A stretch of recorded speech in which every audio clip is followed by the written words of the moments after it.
Première épître de Paul à Timothée, chapitre 1. Paul, apôtre de Jésus-Christ par ordre de Dieu notre Sauveur et du Seigneur Jésus-Christ, notre espérance, à Timothée, mon enfant légitime en la foi.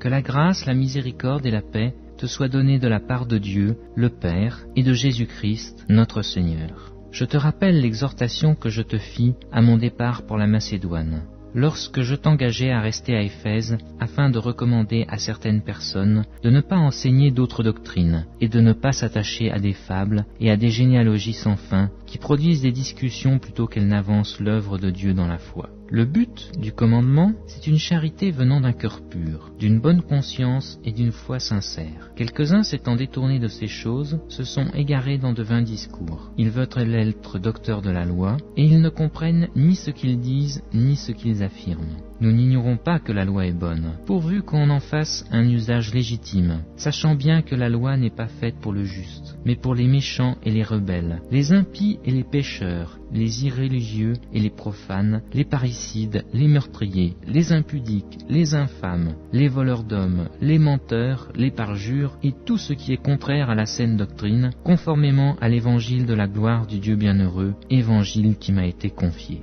Je rends grâce à celui qui m'a fortifié, à Jésus-Christ notre Seigneur, de ce qu'il m'a jugé fidèle en m'établissant dans le ministère, moi qui étais auparavant un blasphémateur, un persécuteur et un homme violent. Mais j'ai obtenu miséricorde, parce que j'agissais par ignorance, dans l'incrédulité, et la grâce de notre Seigneur a surabondé, avec la foi et la charité qui est en Jésus-Christ. C'est une parole certaine et entièrement digne d'être reçue, que Jésus-Christ est venu dans le monde pour sauver les pécheurs, dont je suis le premier. Mais j'ai obtenu miséricorde, afin que Jésus-Christ fît voir en moi le premier toute sa longanimité, pour que je servisse d'exemple à ceux qui croiraient en lui pour la vie éternelle. Au Roi des siècles, immortel, invisible, seul Dieu, soit honneur et gloire, au siècle des siècles. Amen. Le commandement que je t'adresse, Timothée mon enfant, selon les prophéties faites précédemment à ton sujet, c'est que d'après elles, tu combattes le bon combat, en gardant la foi et une bonne conscience. Cette conscience, quelques-uns l'ont perdue, et ils ont fait naufrage par rapport à la foi. De ce nombre sont Hyménée et Alexandre, que j'ai livrés à Satan, afin qu'ils n'apprennent à ne pas blasphémer.